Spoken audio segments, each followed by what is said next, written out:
All right, welcome to the last lesson for this unit, and we're going to be looking at the binomial theorem today. And before we look at binomial theorem, we're going to be looking at the Pascal's triangle. And this is what I mentioned last time when I said NCR has some sort of a symmetrical pattern here. This is what I mean. You can see from this triangle, you can see that there's a symmetry, right? What's on the left is the same on what's on the right, right? These two, same thing, right? Same thing, right? Symmetry. Okay. Now, how do we get this triangle? Well, we start off with 1 on the top, and then 1, 1. Okay, and then the next row actually depends on the previous row. Okay, so you can see that on the left and on the right, they are always 1s. This 2 came from 1 plus 1. This 3 came from 1 plus 2. 3 came from 2 plus 1. 4 came from 1 plus 3. 6 came from 3 plus 3. 4 came from 3 plus 1, and so on. Obviously, this Pascal triangle does not stop here. You can continue, and this will be 1, 7, 21, right? Just add the previous number on the previous row, right on the top. 6 plus 15 is 21. 15 plus 20 is 35. 35. 15 and 6 is 21. 7 and 1, and so on, okay? So the fourth row, the fourth number in the sixth row, so 1, 2, 3, 4, 5, sixth row, the fourth number, 1, 2, 3, 4, is 10. The third number in the seventh row, so here's the seventh row, the third number is 15. Now, these two numbers we can get from NCR, actually. Okay, so what I'm going to do right now is I'm going to rewrite this Pascal's triangle in NCR notation. Okay, so 1 is simply 0, C0. 1 and 1 is going to be 1C0, 1C1. Third row is going to be 2C0, 2C1, 2C2, 3C0, 3C1, 3C2, 3C3, and so on. You get the idea. Okay, so you can see in the fourth row, the value for n is actually 3. So if we're looking at the sixth row, we're looking at 5 for the value of n. You can see the first number is actually has the value of r of 0, right? This is the first number, the value for r is 0. First number r is 0, first number r is 0. Second number r is 1. Third number r is 2. So it's always 1 less than r. Okay, so if we're looking at the fourth number, and that means we're looking at 3. Right? We're looking at 3. So r is 1 less than the nth number. Okay, so then for the third number in the seventh row is simply going to be 6c2. Okay, so in general, the nth number in the rth row is simply going to be n minus 1, c r minus 1. Okay, so you might ask, well, what do we use this for? You'll see this in warm-up number 2. Okay, so here we go. Let's expand and simplify the following. Okay, so x plus y to the power 0, anything to the power 0, recall, is simply going to be 1. Okay, I'm going to write right here in the middle. X plus y to the power of 1, well, anything to the power of 1 is just itself, so that is just x plus y. X plus y squared, hopefully you remember, this was, if you expand this, it's actually not too bad. It's x squared plus 2xy plus y squared. Okay, now x plus y cubed, I'm going to do that on the bottom here. This is simply x squared plus 2xy plus y squared times x plus y. Okay, if you expand this, you would get x cubed plus x squared y plus 2x squared y plus 2xy squared plus xy squared, and then finally plus y cubed. Combine like terms, you then get x cubed plus 3x squared y plus 3xy squared plus y squared. Okay, that's good. I don't really want to continue with the power 4 because we could, but I think I'm going to stop here. We're going to look for a pattern here. So here says, what do you notice about the coefficient for each term? Well, the coefficient is 1. Here's 1, here's 1, here's 1, and there's 2, and there's 1. There is 1 here, 3, 3, and 1. Wait a second. Are those exactly the same as what we see here? 1, 1, 1, 1, 2, 1, 1, 3, 3, 1. And you can expect this to continue.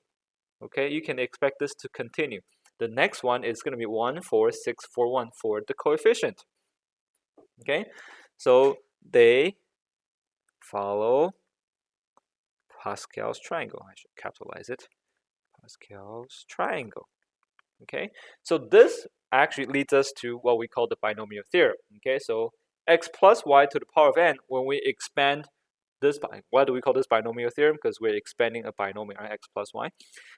So this is what we call the binomial theorem. We can relate this to the Pascal triangle, which can be formed using NCR pattern here. Okay, so we're gonna start with NC 0, right? Because that's the first term. X to the power of n.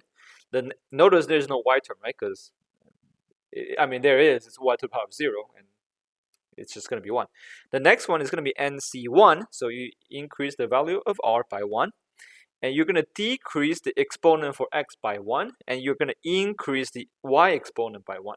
So it was 0, becomes 1, it was n, now it's 1 less, so it's n minus 1, plus NC2, again, you're going to continue to decrease the exponent for x by 1, so it's now going to be n minus 2, you increase the exponent for y by 1, so it's going to be y squared, and so on until the second last term is going to be NCn minus 1. Because at the end, we should have NCn, right? Because that will be the last term. So second last term will be NCn minus 1.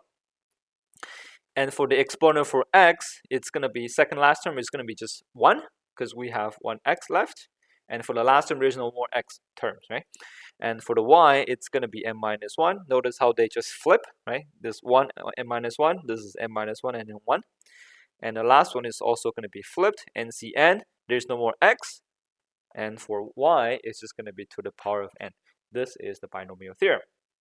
Okay, so again, we don't want to expand this, especially when n is a large number, because it's easy to make mistakes, silly mistakes, right?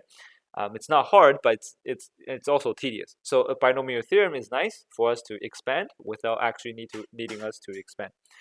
Okay, so here's the example. We want to expand and simplify this. For the first example, I'll show you everything, and then hopefully you'll take a little shortcut afterwards, okay? So for the first one, again, n is 3, that's the exponent, so we're going to start with 3c0, and our x, in this case, is 4c to the power of 4, and y is actually not just 3, it's actually negative 3, okay? So be careful.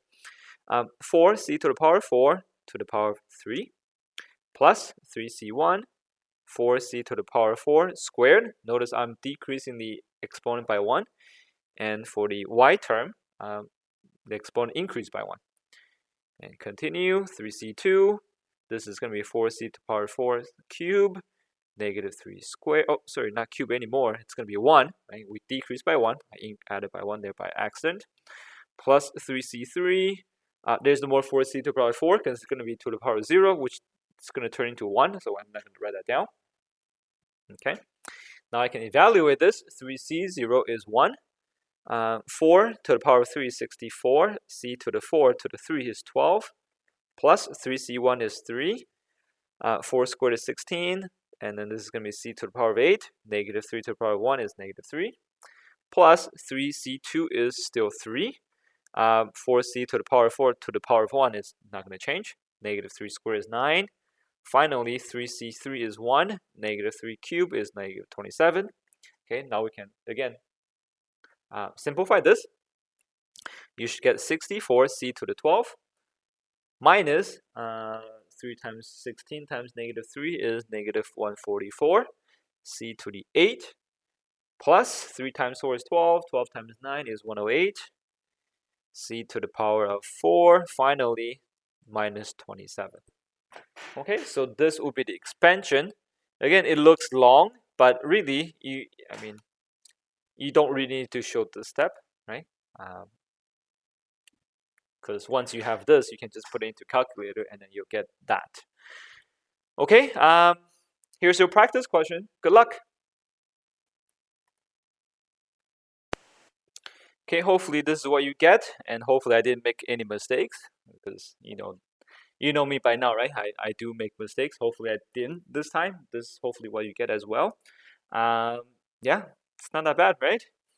Okay, so now obviously we don't want to expand at every single time. Maybe sometimes we just want one particular term, okay? So we can actually do that as well, right?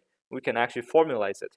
So the k plus 1th term in the expansion of a plus b to the power of n actually can be expressed as t, so that's the term, k plus 1th term is equal to nck times a, that's this term here, a to the power of n minus k, and then b to the power of k. Okay, so you can actually do this if you're only looking for one particular term only.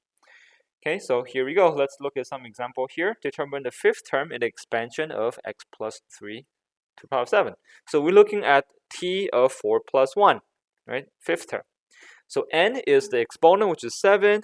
C, k is, in this case, 4. Okay, not 5, but 4. Remember, it's always one less. A, in this case, is x to the power of n minus k, so 7 minus 4. 7 minus 4, and then b is 3, and then this is going to be 4 for the value of k. And if you put this into calculator, I believe you should get 2,835 x to the power of 3. Okay. Okay, so there are 2 practice questions for you to try. Good luck. Okay, for the practice 3, this one is not too bad. It's the last one that could be challenging. We'll see. So t of a plus 1 is equal to 10 c8, and then 2x to the power of 10 minus 8, and then negative 3 to the power of 2. Put this into a calculator, you should get 11,80980 x squared. Okay, so that one is a pretty standard, straightforward example question. Okay, this one here, a little trickier. Let's see. It says one term in the expansion of x plus 8 to the power of 10 is 3281250 x to the power of 4. Determine the numerical value of a. Okay, so we are looking for the value of a. So we need to look for clues.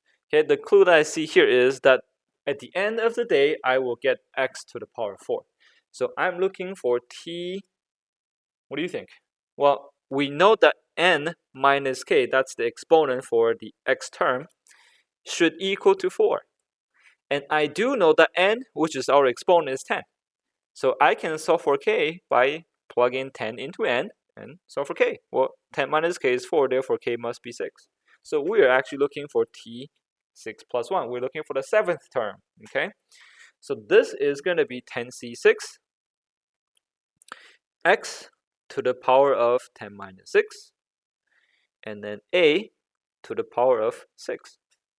And we know that this would equal to 3281250 x to the power of 4. So now we can solve for a. 10c6 is going to be 210. And then we would have x to the power of 4, a to the power of 6, and then this equals 3281250 x to the power of 4. You can cancel the x to the power of 4, divide both sides by 210. You should get a to the power of 6 equals to 15625. Now we can solve for a by taking the 6th root of 15625. Now be careful, because we're taking the root, it's going to be plus minus, it's an even root. Okay, so 15625, therefore a equals either 6 or negative 6. Oh, sorry, not 6, 5. A equals positive or negative 5. Okay, so that is it. Hopefully this wasn't too difficult for you. That's it for this unit, combinatorics. Like I said, I think this gets trickier when you have everything combined together. If you don't do it section by section, it could be confusing. It takes practice though, okay? So once you do enough, I think you'll be okay. All right, good luck. Here are some questions for you to practice. Let me know if you need some help, okay? Bye.